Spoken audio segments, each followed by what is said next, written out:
For centuries, Christians have opened their Bibles and read the words of Matthew, Mark, Luke, and John, the four Gospels officially recognized as part of the New Testament canon.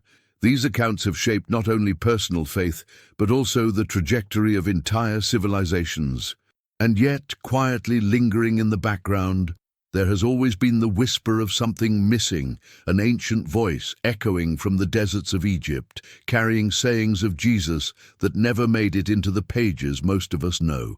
That voice belongs to the Gospel of Thomas, a text at once fascinating and unsettling, cherished by some and rejected by others, preserved only through secrecy and chance. The story begins, not in the 1st century, when these sayings were first written, but in the modern world in 1945. In the arid cliffs near the Egyptian town of Nag Hammadi, a group of local farmers digging for fertilizer stumbled upon a clay jar sealed tight for over 1,500 years. Inside, they discovered a collection of codices, books made of papyrus bound in leather that had survived the long erosion of time. These texts contained a treasure trove of writings, many of them labeled Gnostic, a word often associated with secret knowledge. Among them was the Gospel of Thomas. The discovery was accidental, almost mundane in its details, yet it changed the landscape of biblical scholarship forever. The manuscript found in Nag Hammadi was written in Coptic, the language of Egyptian Christians, but scholars quickly realized it was a translation from an even earlier Greek original. Fragments of that Greek text had already surfaced decades earlier among the papyri excavated in Oxyrhynchus, another Egyptian site. But those fragments had been puzzling, incomplete. The Nag Hammadi discovery finally revealed the whole work. 114 sayings attributed to Jesus, collected without commentary, miracles, or narrative storyline. For the first time, we could see how a community of early believers had preserved their memory of Jesus in a form unlike anything in the New Testament. What made the Gospel of Thomas so striking was not just its existence, but its voice. Instead of recounting healings or the crucifixion, it simply presented sayings, sometimes identical to those in the canonical Gospels, sometimes similar but with unusual twists, and sometimes entirely unfamiliar. The very first words declare, "These are the secret sayings that the living Jesus spoke, and Didymos Judas Thomas recorded." Now, that opening sets the tone. These are not public teachings for the crowds, but hidden truths entrusted to those willing to search. The promise is bold. Whoever finds the interpretation of these sayings will not taste death. Such a claim demands attention. Why, then, was this text absent from the Bible we know? The early church debated and argued fiercely about which writings reflected authentic apostolic witness and which strayed too far from the faith handed down. Thomas fell on the wrong side of that line, eventually labeled heretical, buried and forgotten. And yet the Bible itself hints at the existence of more words and deeds of Jesus than those recorded in its pages. The Gospel of John even ends by saying that if everything were written down, the world could not contain the books. Could the Gospel of Thomas be one of those missing volumes? The very idea unsettles many believers. If Jesus truly spoke the words recorded in Thomas, then the picture of his message might be broader, even radically different from what we have grown accustomed to. Instead of a teacher who primarily points toward his death and resurrection as the hinge of salvation, we encounter a Jesus who urges self-knowledge, inner discovery, and recognition of the divine presence already within us. The implications are enormous, and yet the Gospel of Thomas does not exist in isolation. Its sayings weave in and out of familiar territory, often overlapping with Matthew, Mark, and Luke. Some scholars argue that Thomas may even preserve some of the earliest, most primitive forms of Jesus' sayings, untouched by later theological reflection. Others dismiss it as a later Gnostic creation, more a product of 2nd century imagination than 1st century memory. The debate is fierce because the stakes are high. If Thomas contains authentic words of Jesus, then centuries of doctrine may need to be reconsidered. From the moment it resurfaced, the Gospel of Thomas has sparked fascination not only among scholars but also among spiritual seekers. It challenges readers to look beyond tradition, to ask uncomfortable questions, and to consider whether the story of Jesus is larger, more layered than what was officially canonized. For some, it represents a dangerous distortion. For others, it is a doorway into the hidden heart of Christianity. What is certain is that without the accident of a broken jar in Nag Hammadi, we might never have heard these words again. They were buried, silenced, and nearly erased from history. And yet, like a seed lying dormant beneath desert sands, they emerged when the time was right, forcing us to wrestle with the possibility of forgotten truths. As we turn to examine the Gospel of Thomas more closely, the questions only grow sharper. What exactly is this text? Why does it present Jesus in such a different light? And most provocatively of all, what does it reveal about the human search for the divine? When we look at the Gospel of Thomas in its entirety, the first impression is how different it feels compared to the four canonical Gospels. Gone are the long narratives of journeys through Galilee, the dramatic scenes of exorcisms, the tender parables framed with context, or the climactic passion and resurrection narratives. Instead, what we find are short, sometimes cryptic, sometimes familiar sayings of Jesus. They are numbered, like pearls strung together, but without explanation or story to tie them into a single thread. The form is simple, logia or sayings, but the content can feel explosive. This style immediately sets it apart from Matthew, Mark, Luke, and John. In the canonical accounts, we meet Jesus through stories. He touches lepers, feeds thousands, faces opposition, suffers, and triumphs. In Thomas, by contrast, Jesus is presented only as a voice. There is no healing of the blind, no water turned into wine, no crucifixion, no resurrection. He speaks, and his words are left hanging, waiting for the listener to interpret. In fact, the prologue already tells us these are secret sayings that only reveal their meaning to those who search deeply. For some scholars, this suggests that the Gospel of Thomas is not trying to compete with the canonical Gospels, but to supplement them. It reflects a community less interested in the biography of Jesus and more focused on his wisdom. This resonates with the spiritual currents of the 1st and 2nd centuries, where some groups emphasized knowledge, gnosis, as the key to salvation. Not knowledge in the academic sense, but an awakening to divine reality within oneself. For them, salvation did not come primarily through external rituals or institutional structures, but through recognizing the spark of the divine already present in every person. This emphasis on self-knowledge makes Thomas both intriguing and controversial. In saying 3, Jesus tells his disciples, "If those who lead you say to you, 'See, the kingdom is in the sky,' then the birds will precede you.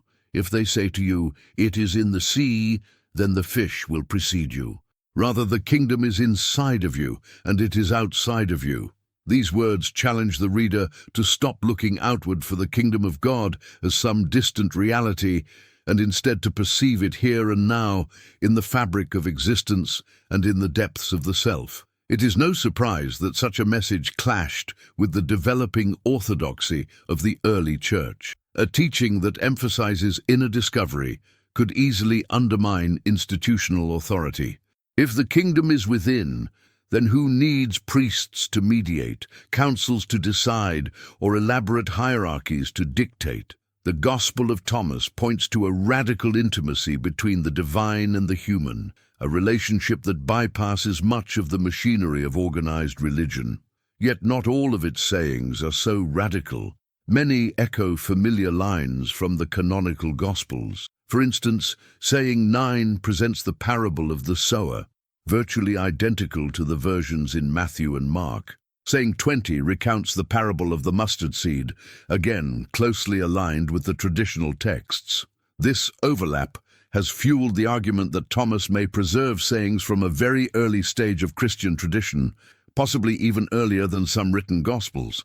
Some scholars connect it with the hypothetical Q source, a collection of Jesus' sayings believed to underlie Matthew and Luke. If Thomas indeed draws from such early material, it may bring us closer to the raw voice of Jesus than we realize. At the same time, there are sayings in Thomas that feel enigmatic, even bewildering. Saying 22 tells of infants nursing and being like those who enter the kingdom.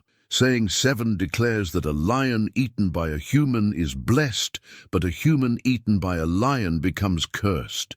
These cryptic images invite interpretation but resist simple answers. Are they metaphors of transformation, warnings about desire and fear, or fragments of teachings whose context has been lost to time? The mixture of the familiar and the strange makes Thomas a unique window into early Christianity. It reminds us that the memory of Jesus was never monolithic. Different communities preserved different aspects of his message, and the struggle to define orthodoxy was, in many ways, a struggle over which memories would survive. The Gospel of Thomas represents one such memory, a memory of Jesus as sage, revealer, and awakener. But why did such a memory fade from the mainstream? What forces led to Thomas being set aside, its teachings buried, while others became the foundation of the Christian faith? To answer that, we must look not only at the sayings themselves, but at the image of Jesus they present. And here, in the pages of Thomas, we encounter a figure who feels both familiar and utterly different. When readers first encounter the Gospel of Thomas, one of the immediate reactions is curiosity mixed with confusion. Some sayings feel like echoes of the canonical Gospels, but others appear almost like riddles, deliberately crafted to challenge or unsettle. These are the sayings that have sparked centuries of debate among scholars, theologians, and spiritual seekers. They are also the ones that keep Thomas alive in popular imagination, as a book filled with puzzles waiting to be solved. Take, for instance, saying 7. Blessed is the lion that the human will eat, so that the lion becomes human. And cursed is the human whom the lion will eat, and the lion will become human. At first glance, this seems bizarre, even nonsensical. But look deeper, and it becomes a metaphor for transformation. If we interpret the lion as representing raw instinct or untamed passion, then the human consuming the lion could symbolize integrating those instincts into conscious life. To master them is to be blessed. To be consumed by them is to be destroyed. This cryptic metaphor invites us to consider what rules us, our spirit or our appetites. Another enigmatic passage appears in saying 22. Jesus sees infants nursing and says, "These little ones are like those who enter the kingdom." His disciples ask what this means, and Jesus responds, "When you make the two one, and when you make the inside like the outside and the outside like the inside, then you will enter the kingdom." Here the imagery is layered and mystical. The child becomes a symbol of unity, innocence, and undivided being. The challenge is to return to that state of integration, where dualities, male and female, inner and outer, heaven and earth, are reconciled. This emphasis on unity reflects a broader theme throughout Thomas. Salvation is not described as a future reward, but as a present awakening.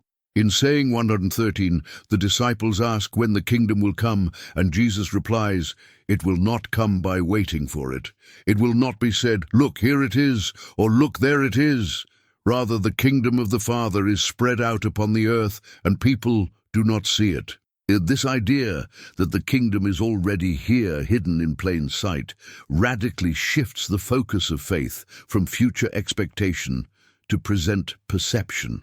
Perhaps the most controversial of all sayings is 114, the final one in the Gospel of Thomas. Simon Peter says to Jesus, "Let Mary leave us, for women are not worthy of life." Jesus replies, "I myself shall lead her in order to make her male, so that she too may become a living spirit resembling you males. For every woman who makes herself male will enter the kingdom of heaven." At first reading, this appears shockingly misogynistic, yet many scholars argue it should not be taken literally. Instead, it may point to transcending gender distinctions altogether, suggesting that the divine life is beyond male and female. Others read it as evidence of the patriarchal lens through which even radical texts were filtered. Either way, it forces us to confront the intersection of gender, power, and spirituality in the ancient world. Another intriguing saying is number 70. If you bring forth what is within you, what you bring forth will save you. If you do not bring forth what is within you, what you do not bring forth will destroy you. The imagery here is less obscure and resonates with psychological depth. It suggests that each human being carries within themselves a hidden potential, perhaps a divine spark. To bring it forth is to live fully and truthfully. To suppress it is to live divided, eventually collapsing under the weight of what remains unexpressed. The mysterious sayings of Thomas serve not just as theological puzzles, but as spiritual koans. Like the riddles of Zen Buddhism, they resist straightforward interpretation and instead push the reader into reflection, even frustration. This perhaps is the point. The Gospel of Thomas does not hand us neat answers, but forces us into the very process of seeking. In that seeking, transformation can occur. And yet, the presence of these cryptic sayings also raised suspicions in the early church. A text that encouraged private interpretation, that invited individuals to find the kingdom within, threatened the authority of official teachings and rituals. Could it be that Thomas was sidelined, not just because of doctrinal disagreements, but because its very form undermined centralized control? Whatever the reason, these sayings have survived across centuries precisely because they defy easy answers. They whisper of hidden truths, of a Jesus who speaks more like a mystic sage than an institutional founder. And in doing so, they continue to attract those who feel that something essential has been lost in the conventional telling of Christianity. To understand why the Gospel of Thomas was excluded from the Christian canon, we need to look at the formation of the Bible itself. The New Testament did not fall from heaven complete and bound. It was the product of centuries of debate, selection, and exclusion. Early Christian communities scattered across the Mediterranean preserved dozens of Gospels, letters, and apocalypses, each reflecting different perspectives on Jesus and his message. The collection we now call the New Testament is the result of a process of choosing which voices would be heard and which would be silenced. So, why was Thomas among the silenced? One major reason lies in its theological style. The Gospel of Thomas contains no narrative of Jesus' birth, miracles, crucifixion, or resurrection. For early church leaders, these events were central to the faith. The resurrection in particular was the cornerstone of Christian proclamation. Without it, the message of salvation seemed hollow. Thomas, however, bypasses the drama of death and resurrection, offering instead a Jesus who saves by revealing hidden wisdom. That emphasis on knowledge, gnosis, over sacrifice and resurrection looked dangerously close to heresy in the eyes of Orthodox leaders. Another problem was authority. The canonical Gospels, Matthew, Mark, Luke, and John, were framed as reliable accounts rooted in apostolic witness. They placed Jesus' story in history, tied to geography, lineage, and prophecy. The Gospel of Thomas, by contrast, offered sayings detached from context, encouraging readers to interpret them individually. This left too much room for private insight, undermining the authority of bishops and councils who were striving to standardize belief and practice. A church trying to unite a growing empire under one doctrine could hardly afford a text that said the kingdom of God is within you and requires no mediator. There is also the matter of style. Thomas is cryptic, repetitive, and full of paradoxes. While some might find this inspiring, others saw it as confusing, even misleading. Early church fathers like Irenaeus of Lyon in the 2nd century wrote vigorously against what he considered false gospels. He denounced texts outside the emerging canon as distortions of the truth. Although he does not specifically name Thomas in his surviving works, The style and content of Thomas aligned closely with the Gnostic tendencies he so fiercely opposed. By the 4th century, when councils such as Nicaea, 325 CE, and later Carthage, 397 CE, worked to define the canon more clearly, Thomas had already been marginalized. Only the 4 canonical Gospels were officially accepted as authoritative, representing a complete and sufficient account of Jesus' life and message. Other texts, even those that had circulated widely among believers, were excluded, sometimes banned outright. Thomas was one of them, but exclusion does not always mean irrelevance. In fact, the very act of banning may have heightened the aura of mystery around the Gospel of Thomas.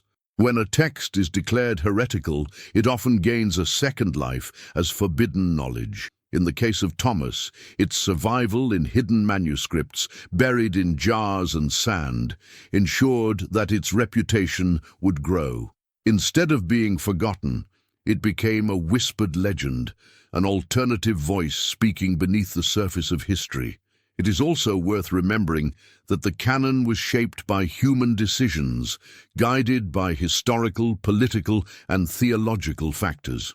The exclusion of Thomas may not have been solely about its message, but also about power. Which version of Christianity would dominate? The one centered on communal worship, sacraments, and ecclesiastical authority, or the one that emphasized individual enlightenment and inner discovery?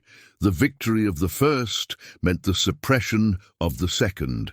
Seen this way, the Gospel of Thomas becomes more than a banned book. It becomes a symbol of the roads not taken, of paths of spirituality cut off by institutional choice. The text reminds us that the Christian tradition was always broader, more contested, and more diverse than the tidy canon might suggest. And it invites us to imagine, what if Thomas had been included? What would Christianity look like if the sayings of Jesus, stripped of narrative but rich in mystery, had stood beside the Sermon on the Mount and the parables of Luke? The exclusion of Thomas leaves us with a gap, but also with an opportunity. By revisiting this text today, we can hear again a voice that was nearly silenced, a voice that challenges us to seek not just external authority, but inner illumination. A voice that suggests that perhaps beneath the surface of dogma lies a deeper invitation, one that calls us to awaken to the kingdom already spread before us. One of the reasons the Gospel of Thomas has fascinated both scholars and spiritual seekers is its clear resonance with what later came to be called Gnosticism. And while the term is sometimes used broadly to cover any early Christian group with mystical leanings, it generally refers to movements that emphasized hidden knowledge, gnosis, as the path to salvation. The Gospel of Thomas fits that pattern perfectly. At its heart, the text suggests that salvation does not come through external rituals or institutions, but through uncovering what is already within. Saying 3 declares, "If those who lead you say to you, 'See, the kingdom is in the sky,' then the birds of the sky will precede you. If they say to you, 'It is in the sea,' then the fish will precede you. Rather, the kingdom is within you, and it is outside you." This teaching captures the essence of gnosis.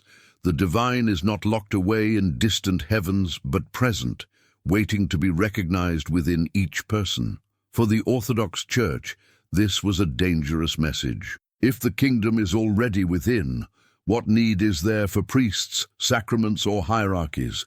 If every believer has access to the divine through self-knowledge, then the entire structure of authority begins to wobble. Thomas does not explicitly denounce the church, but its emphasis on personal discovery carries the seeds of challenge. This is why many scholars classify Thomas as Gnostic, or at least Gnostic-influenced. It shares the Gnostic conviction that the world we perceive is incomplete, that reality hides a deeper truth, yet it differs in some important ways. Classical Gnosticism often portrayed the material world as a prison created by a lesser god, with salvation coming through escape into the spiritual realm. The Gospel of Thomas, by contrast, does not reject creation. Instead, it insists that the divine reality permeates all things, hidden but accessible. This subtle difference has led some to argue that Thomas belongs to an earlier, more positive stream of Christian mysticism, one that focused on unveiling rather than escaping. Still, the overlap is enough to have caused alarm. By the 2nd century, church leaders were battling Gnostic teachers like Valentinus, who used secret teachings and mystical interpretations to challenge the growing orthodoxy. In that climate, a text like Thomas, filled with cryptic sayings and promises of hidden insight, was bound to be lumped into the Gnostic category, whether or not it fully deserved the label. Saying 108 reinforces this impression. Whoever drinks from my mouth will become like me. I myself shall become that person, and the hidden things will be revealed to them. Here we find the notion of intimate union with Christ through direct reception of his words. It suggests a transmission of wisdom so profound that the disciple becomes indistinguishable from the master. This is a radical departure from the more familiar image of faith as obedience to external commandments. Instead, it speaks of transformation through secret communion. Another saying that highlights the Gnostic connection is number 11. This heaven will pass away, and the one above it will pass away. The dead are not alive, and the living will not die. The language of passing heavens and the paradox of life and death echo Gnostic cosmologies, where multiple layers of reality were envisioned, each destined to fade before the ultimate truth. The cryptic paradox, the living will not die, sounds like a riddle pointing to eternal life hidden in the present. For Gnostic readers, these sayings offered confirmation that Jesus came not only to forgive sins, but to awaken hidden knowledge. For Orthodox leaders, they were evidence of a dangerous deviation, one that blurred the lines between teacher and student, God and human. If everyone could claim access to divine knowledge, how could the Church maintain order? It is also telling that the Gospel of Thomas does not stress sin in the same way as canonical Gospels. Its concern is not so much guilt and forgiveness as ignorance and awakening. Salvation is described less as atonement and more as illumination. For a church that was building its theology on the death and resurrection of Jesus as the means of forgiveness, this was a troubling alternative. Still, the resonance with Gnostic thought should not blind us to the uniqueness of Thomas. The text never presents a full cosmology of demiurges or archons, nor does it dwell on mythological battles between light and darkness. Instead, it offers short, sharp sayings, seeds of wisdom that can be read as invitations into deeper awareness. Whether Gnostic or not, Thomas insists that truth is already present, waiting to be uncovered. This insistence on hidden knowledge may be exactly what has kept Thomas alive. In a world where religious authority often emphasizes rules and doctrines, a voice that says, "Look within," feels timelessly radical. It echoes across centuries, resonating with mystics, rebels, and seekers alike. Yet we must also recognize why it was feared. A movement built on personal revelation cannot be easily controlled. And in the struggle to establish a unified faith across a sprawling empire, control was everything.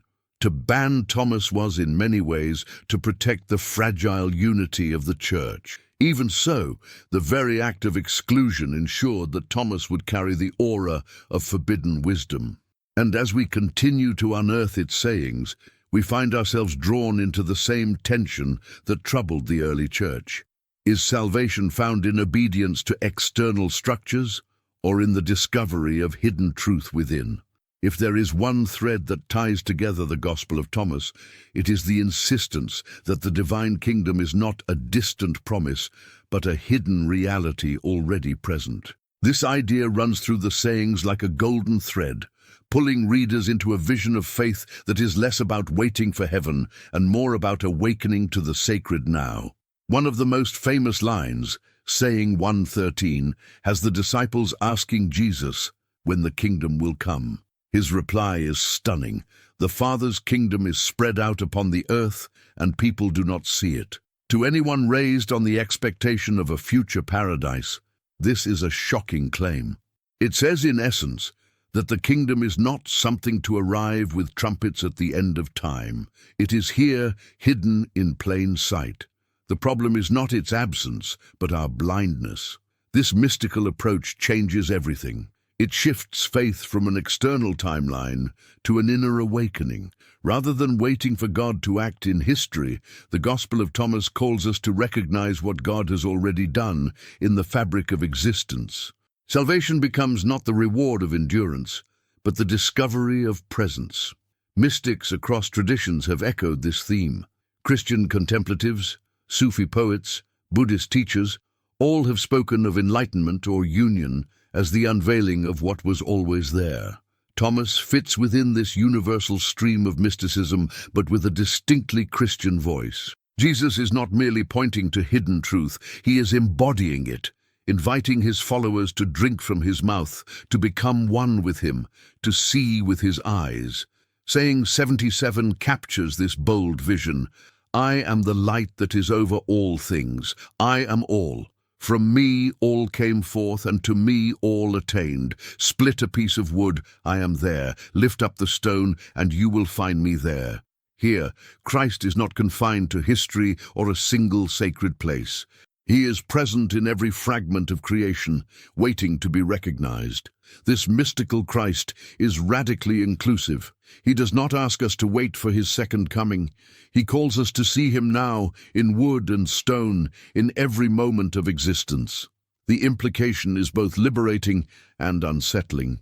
If God is already here, what role do rituals and mediators play? If Christ is found beneath a stone, do we need altars and temples? Thomas is not necessarily dismissing sacred practices, but it certainly redefines their purpose. Instead of being gateways to heaven, they are reminders of what is already true. This is why the Gospel of Thomas has resonated so strongly with modern seekers.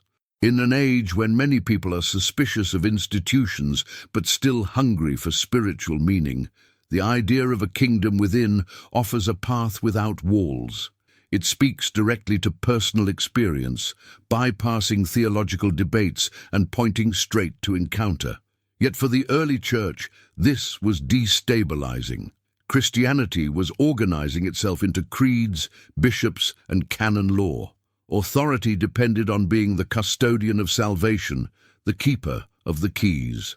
A text that told believers that the keys were already in their hands threatened to unravel that structure. The mystical kingdom of Thomas was too democratic, too immediate, too hard to control. We see this in other sayings as well. In saying 70, Jesus declares, "If you bring forth what is within you, what you have will save you. If you do not have that within you, what you do not have within you will kill you." Again, the emphasis is on inner discovery. What matters is not adherence to external rules, but bringing forth the divine spark already present. It is a theology of awakening rather than of obedience. This is not to say that Thomas presents an easy path. Awakening, in its vision, is demanding. It requires stripping away illusions, confronting ignorance, and seeing with unclouded eyes. The disciples repeatedly ask questions, and Jesus responds with riddles that force them to think differently. Salvation here is not passive. It is the work of recognition, the labor of vision. For many, this mystical approach feels closer to the Jesus of the parables than to later theological systems. The canonical Gospels show Jesus speaking in riddles, telling stories that end with the refrain, "Let anyone with ears to hear, listen." Thomas simply intensifies that dynamic, distilling the parable form into cryptic sayings meant to shock the mind awake. The mystical vision of Thomas also reframes suffering and death. If the kingdom is already present, then even pain and mortality are not final barriers. Life and death become different expressions of a deeper reality. As saying 11 puts it, "The dead are not alive, and the living will not die." The paradox points to a truth beyond the dualities of existence, where union with the divine transcends all opposites. What we are left with is a gospel that refuses to be confined to doctrine. It is less a book of teachings and more a collection of doorways. Each saying is an invitation to see differently, to realize that heaven is not postponed, but present. For those who accept the invitation, the reward is nothing less than transformation. And so, the Gospel of Thomas continues to speak. Its voice is unsettling but compelling, calling us to wake up to the kingdom already at hand. Whether one sees it as Gnostic, mystical, or simply radical Christianity, its message is clear. The divine is not far off. It is within, waiting to be discovered. By the 2nd century, Christianity was no longer a scattered movement of small gatherings, but was quickly becoming an institution. Leaders such as Irenaeus of Lyon, Tertullian of Carthage, and later Athanasius of Alexandria sought to define the boundaries of the faith. The goal was to protect unity, one faith, one baptism, one Lord. Anything that threatened that unity was branded heresy. The Gospel of Thomas, with its enigmatic sayings and mystical orientation, stood squarely in the danger zone. One reason for suspicion was its lack of narrative structure. The canonical Gospels, Matthew, Mark, Luke, and John, presented stories of Jesus' life, ministry, crucifixion, and resurrection. These narratives grounded Christianity in history, tying it to events that could be proclaimed and remembered in communal worship. Thomas, however, contained no miracles, no passion story, no empty tomb. Instead, it offered a Jesus who spoke riddles about the kingdom within. To Orthodox leaders, this was not just incomplete, it was misleading. How could salvation be preached without the cross and resurrection? Another sticking point was the role of authority. The emerging church hierarchy was building a system where bishops and councils had the final say on doctrine. Thomas undermined that system. Its sayings often emphasized direct access to divine truth. If you bring forth what is within you, it will save you. Such words implied that each believer could find salvation without mediation, without sacraments, and without submission to authority. For a church seeking to unify belief under a single rule of faith, this was dangerous. The suspicion grew stronger when Thomas was associated with so-called Gnostic groups. Gnosticism is a modern label for diverse movements that emphasize secret knowledge, gnosis, as the path to salvation. While scholars debate whether Thomas is truly a Gnostic gospel, its focus on hidden sayings and inner enlightenment sounded similar enough to alarm Orthodox teachers.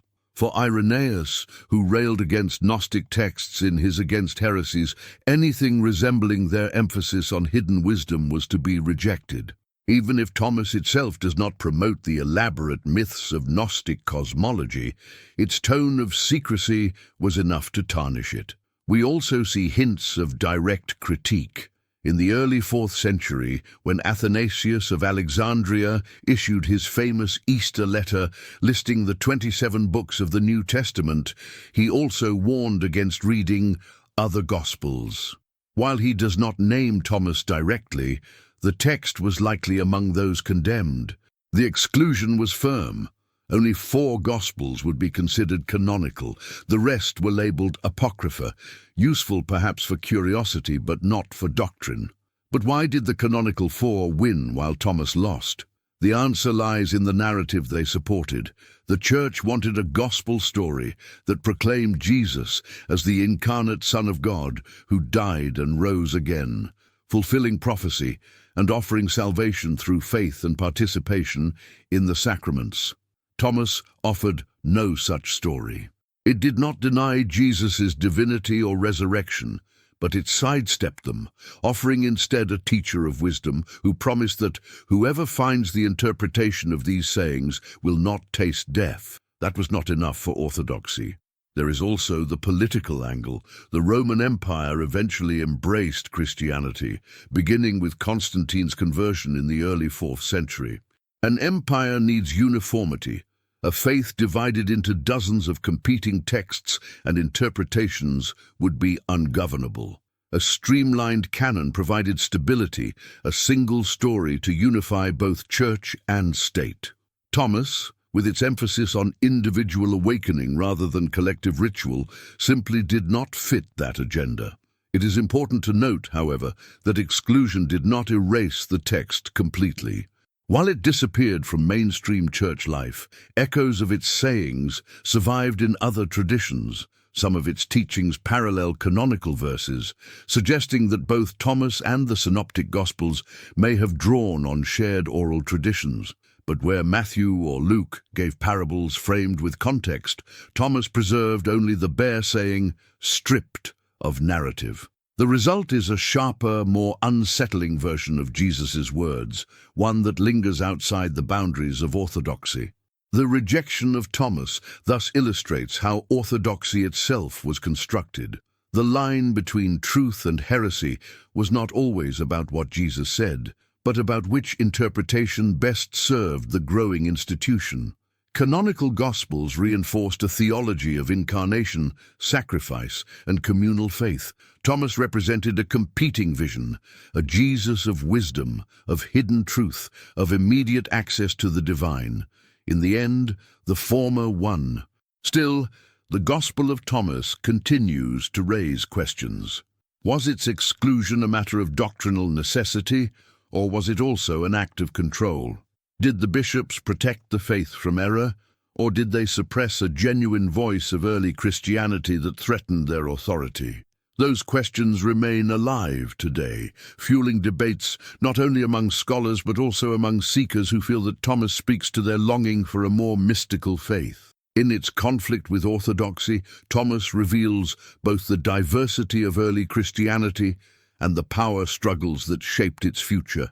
What was lost in its exclusion may have been not just another gospel, but an entire vision of what it means to follow Jesus. For centuries, the Gospel of Thomas was a ghost text.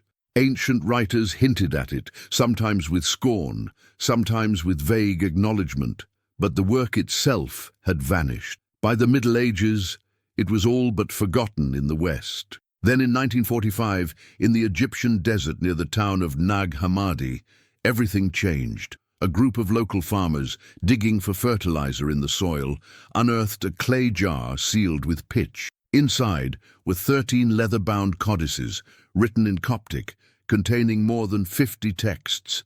Among them was the complete Gospel of Thomas. The find electrified scholars. Here was not a fragment, not a rumor, but a full copy of a gospel long thought lost. It was the missing puzzle piece, buried for nearly 2,600 years. For the first time, modern readers could see the sayings of Jesus preserved outside the canonical tradition, unfiltered by later editors.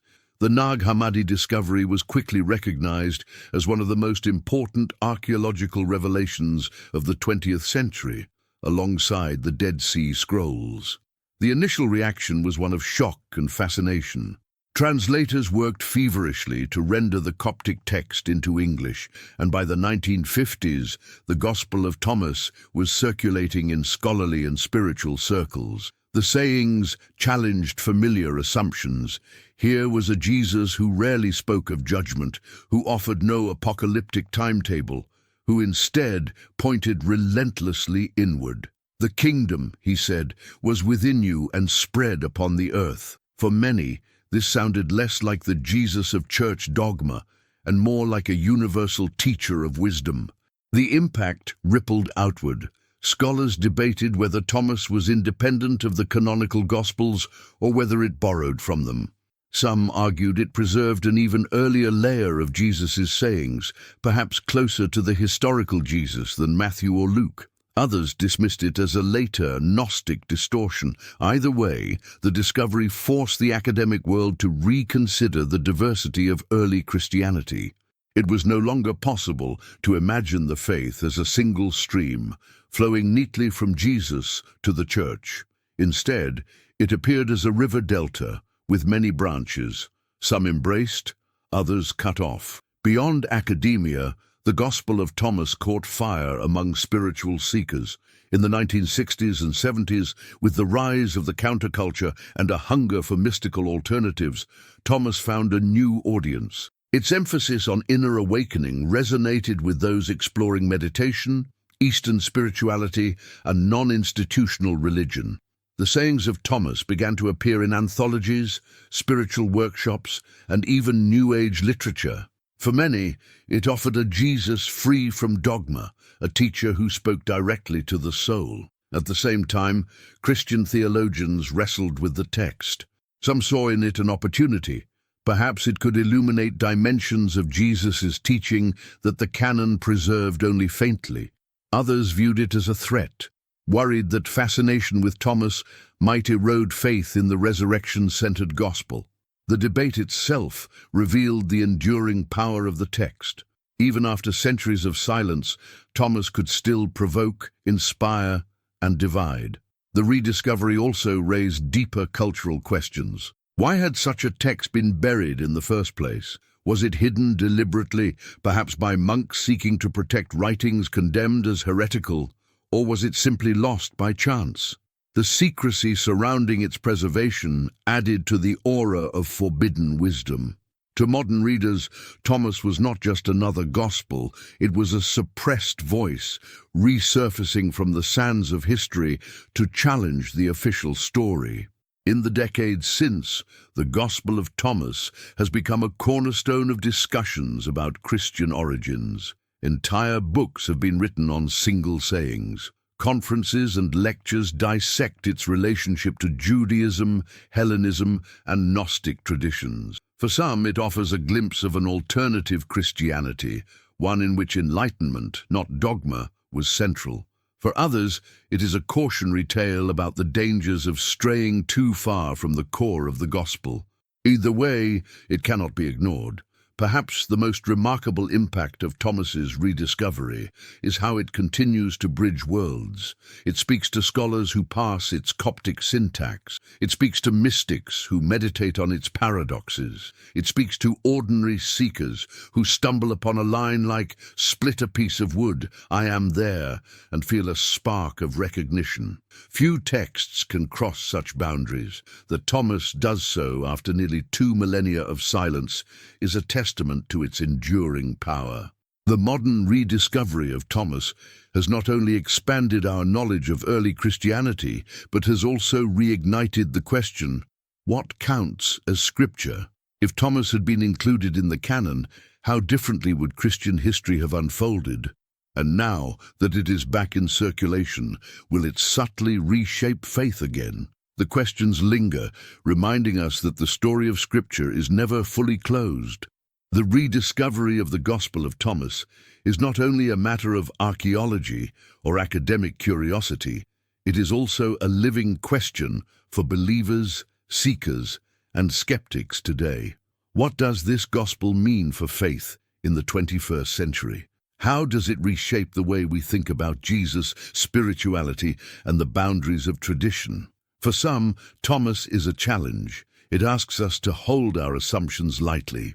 Many have grown up with the idea that the Bible contains a closed and complete record of Jesus' teaching. But Thomas suggests that there were other voices, other memories, and perhaps even other ways of following him that did not survive within the official canon. To acknowledge this is not to deny the Bible, but to recognize that the story of Jesus' words is more complex than we imagined. For others, Thomas is a source of renewal. Its emphasis on personal discovery resonates with modern spiritual hunger.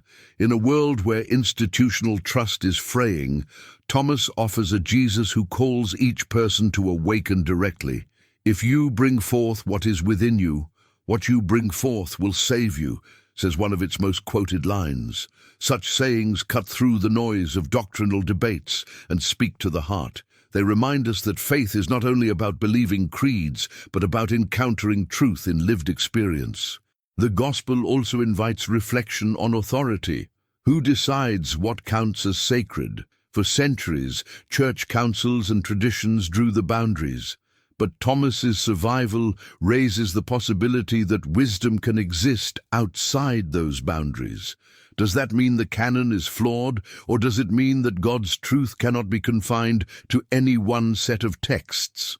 Opinions differ, but the very question can deepen humility.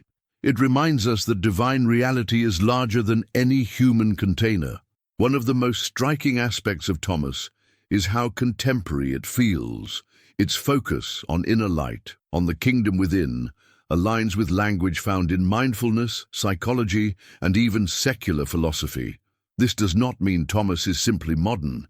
It is deeply rooted in the ancient world, but its voice carries across centuries with uncanny clarity. It tells us that the questions of meaning, presence, and transformation are as old as humanity itself. Yet Thomas also presents difficulties. Without narrative, without miracles or resurrection, it can feel incomplete. It does not tell the story of the cross, which for many Christians is the heart of faith. Instead, it lingers on cryptic sayings that sometimes feel like riddles. For traditional believers, this can be unsettling, but perhaps that is the point. Thomas refuses to let us settle into easy answers. It presses us to wrestle, to seek, to ask, and in that struggle, faith itself can be refined. In practice, Thomas has inspired diverse movements. Some Christian contemplatives use it to deepen prayer, finding in its sayings a call to silence and awareness. Others in interfaith circles see it as a bridge between traditions, echoing themes found in Buddhism, Hinduism, or Sufism. Still others treat it as a historical curiosity, a glimpse into how early Christians experimented with remembering Jesus. Each approach reflects the text's elasticity. It can stretch to meet different needs without losing its essence. At the same time, Thomas warns against complacency. Its sayings are sharp, uncompromising. They demand transformation, not passive admiration. When Jesus says in Thomas, "Whoever drinks from my mouth will become as I am," it is not a gentle metaphor. It is a radical invitation to participate in the same life he lived. For some, this is thrilling. For others, it is daunting. But it shows that Thomas is not content with being an artifact. It insists on being lived. Perhaps the deepest lesson of Thomas today is that truth is inexhaustible. The canon gave us one path, rich and essential. Thomas offers another angle, complementary but unsettling. Together they remind us that no single text, no single tradition can exhaust the mystery of the divine. We are always called further, always beckoned into depths we cannot yet fathom. The Gospel of Thomas may not be part of the official Bible, but its rediscovery is a gift. It expands the horizon of faith, opens new doors for conversation, and invites us to listen again to the voice of Jesus, stripped of dogma, speaking directly, urgently, mysteriously. Whether we embrace it or not, it challenges us to ask, what does it mean to seek the kingdom within? What does it mean to bring forth what is hidden in us? And what might happen if we did? As we arrive at the end of this exploration, one truth becomes clear. The Gospel of Thomas refuses to be silent. From the sands of Egypt to the lecture halls of universities, from monasteries to living rooms, it has traveled across centuries to confront us again. Its legacy is not confined to history books. It lives in the questions it sparks, the debates it fuels, and the spiritual journeys it inspires. Why does this one text matter so much? Perhaps because it unsettles our assumptions. For generations, the canon was seen as the fixed foundation of Christian truth. Yet Thomas reminds us that the early Jesus movement was more diverse than tidy narratives suggest. There were multiple ways of hearing his words, multiple ways of following him, and multiple interpretations of what his message meant. The canon preserved one strand, but not the only one. Thomas's lasting power also lies in its radical simplicity. Unlike the Gospels that weave stories, miracles, and theology, Thomas offers only sayings. Each is a spark, short, sharp, enigmatic. Some are familiar echoes of Matthew, Mark, and Luke. Others sound utterly foreign. Yet together, they invite the reader into direct engagement. They do not explain, they provoke. They do not tell you what to think, they ask you to see. This style continues to resonate in an age weary of dogma and hungry for authenticity. The text's rediscovery has also reshaped scholarship. It forced historians to admit that the boundary between orthodoxy and heresy was never neat. Councils and creeds were decisions made in specific contexts, influenced by politics, culture, and power. Thomas's exclusion was not necessarily proof of falsehood. It may have been the casualty of a narrowing definition of faith. Recognizing this does not weaken Christianity, it enriches it. It shows that faith has always been contested, dynamic, alive. For seekers today, Thomas remains a mirror. Its sayings speak differently depending on who reads them. To some, they are riddles, frustrating and opaque. To others, they are treasures, offering profound insights into the human condition and the divine presence. The same line that baffles one reader can transform another. This variability is not a weakness, but a strength. It means Thomas is not static. It continues to breathe. The legacy of Thomas also extends beyond Christianity. Its emphasis on inner discovery, on the kingdom within, resonates with spiritual traditions across the globe. Buddhists, Hindus, Sufis, and secular philosophers have found echoes of their own insights in its words. This does not mean Thomas is universal in content, but it is universal in appeal. It touches something deeply human, the longing to know truth, not second-hand, but first-hand. At the same time, Thomas challenges us to responsibility. If you do not bring forth what is within you, what you do not bring forth will destroy you. These words cut deeply. They insist that each person carries a hidden seed of life, but also a burden of choice. Faith is not passive acceptance, it is active discovery. In this way, Thomas's legacy is not only historical, but existential. It confronts us with the urgent question, what will we do with what we have been given? Looking back, the journey of Thomas is remarkable. Buried in the desert for centuries, dismissed by church fathers, it could have been lost forever. Yet against the odds, it resurfaced. And now it stands before us, not as a rival to the canon, but as a companion, an alternate voice, a reminder of the richness of early faith, a prompt to deeper seeking.